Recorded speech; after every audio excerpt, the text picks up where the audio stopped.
So you heard me recap the book of Job for our kids this morning, and that's a good refresher because we are now standing at the end of our series on this somewhat depressing story. And you heard me describe how this book is really a fairy tale of sorts, and we spent a lot of time unpacking that in our first part of the series, our first Sunday, learning that this is really a theological fairy tale, like a parable, and we're not meant to take Job literally, but we are meant to interpret it for some deep understanding about what the nature of suffering is like and how we can live with hope in this world. And so today, we concluded that fairy tale, and like any fairy tale, it has a fairy tale ending, and they all lived happily ever after. Or so it seems on the surface. We hear that God blessed Job with children and abundant livestock and a long, long life. 140 years, that's a biblical age. And we hear that Job's siblings, his brothers and sisters, his community of sorts, blessed him. They came and they sat with him, they comforted him. They broke bread with him. They brought comfort in gifts, a lot more comfort than his friends gave earlier.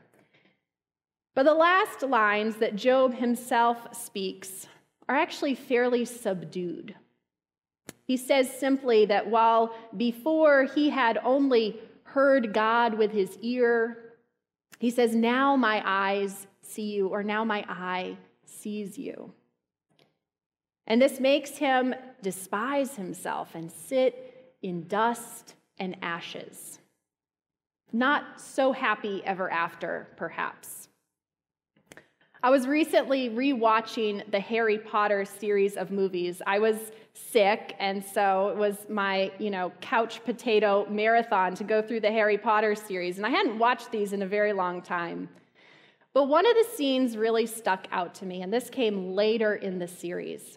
This is a scene where Harry and his friends are now a little older, more mature. They're not the young kids they were before. They've lived through some harsh experiences, and they show up at their Hogwarts school once again, and these carriages that Harry and his friends have been riding for years from the train into Hogwarts, these carriages which used to look like they were just pulled by magic, they now look different to Harry.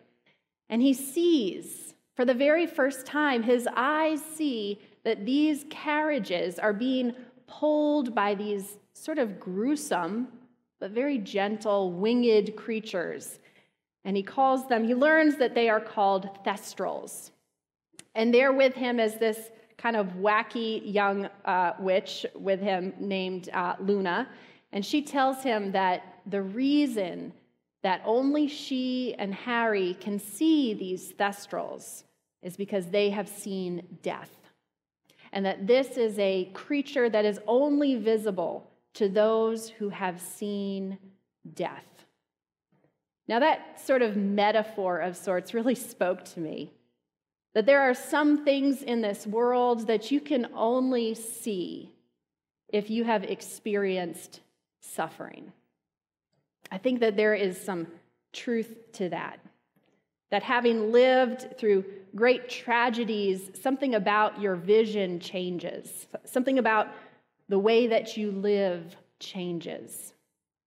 Now, oftentimes, that is not an easy thing. It's not a Harry Potter quick flip. We know that many soldiers coming home from war, their eyes have seen so much suffering in this world that they struggle to make a new life, which they struggle to reconcile with all that they have seen. And many of them pay a price for that. It's not always successful being able to reconcile what they have seen with their new life. But Job, I think, shows us a shred of hope for anyone who has lived through great suffering. Because in a way, Job is able to reconcile what his eyes have seen, what he has experienced, into new life. And I think Job shows us that new life after suffering is indeed possible. And you don't need to sit in the dust and ashes forever, although that is no doubt a phase that Job goes through.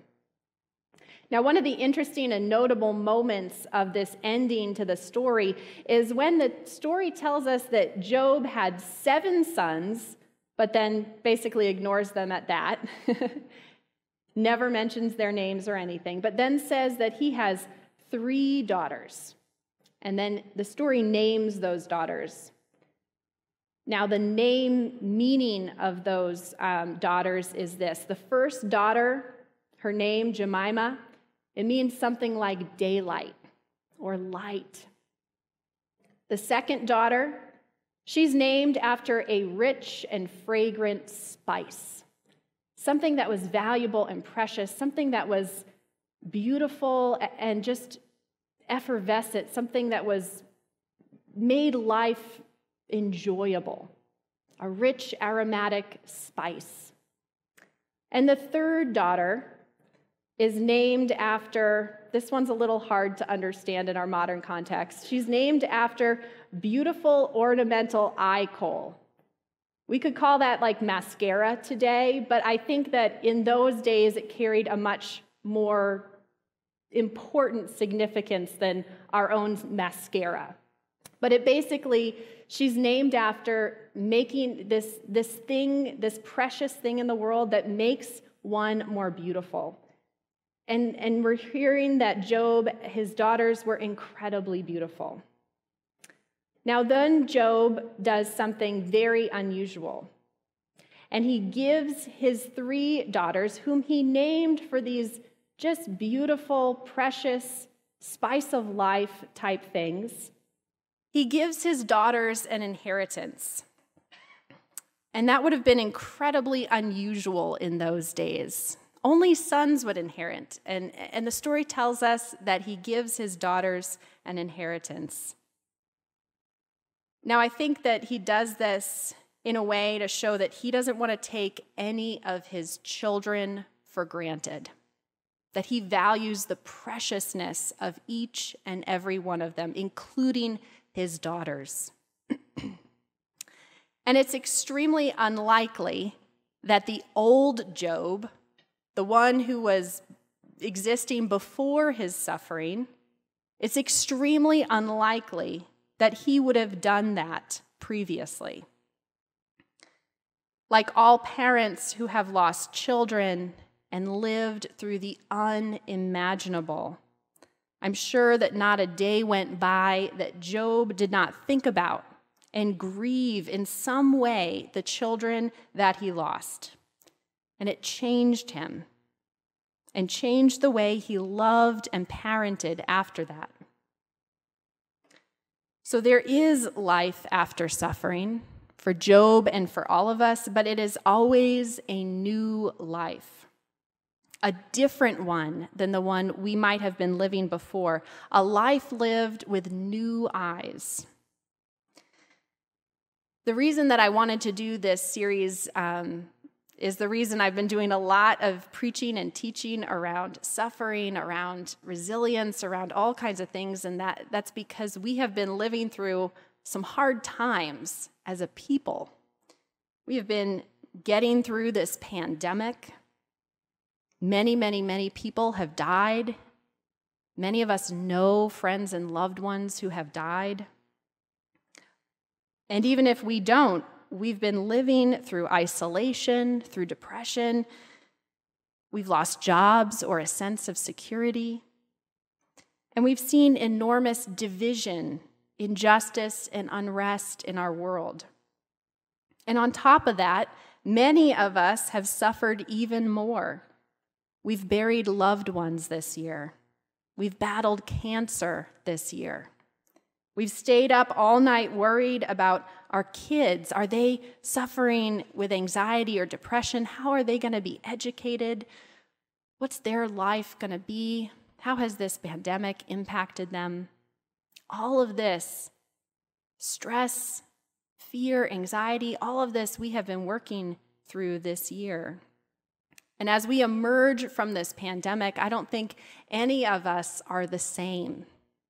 We all now have new eyes that see differently. So I want to do a small exercise with you now. I'd like you all to close your eyes.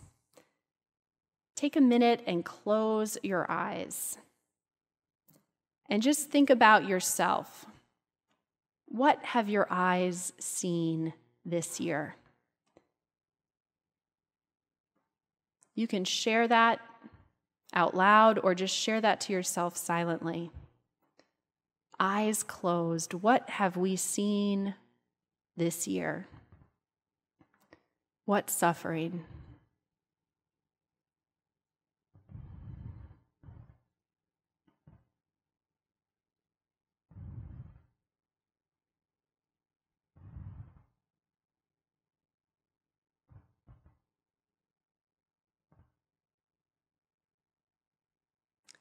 And now open your eyes.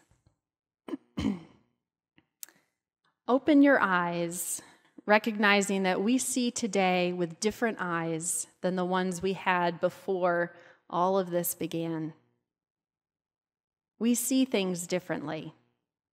And if you were to name something now that you appreciate even more, like Job named daylight, beautiful eye coal, or the spice that makes his food taste good, the spice of life.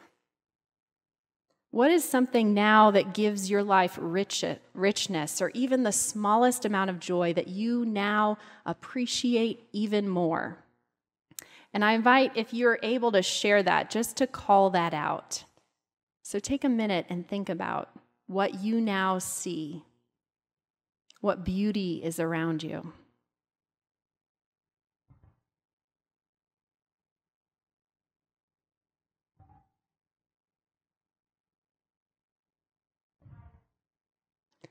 Time with our family, friends.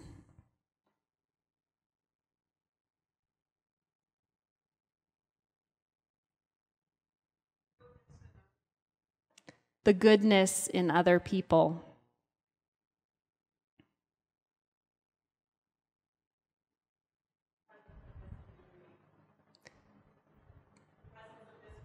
The presence of this community.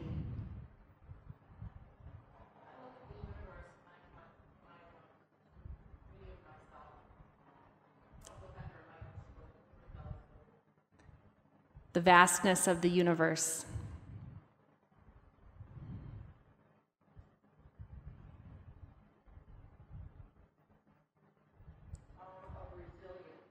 The power of resilience.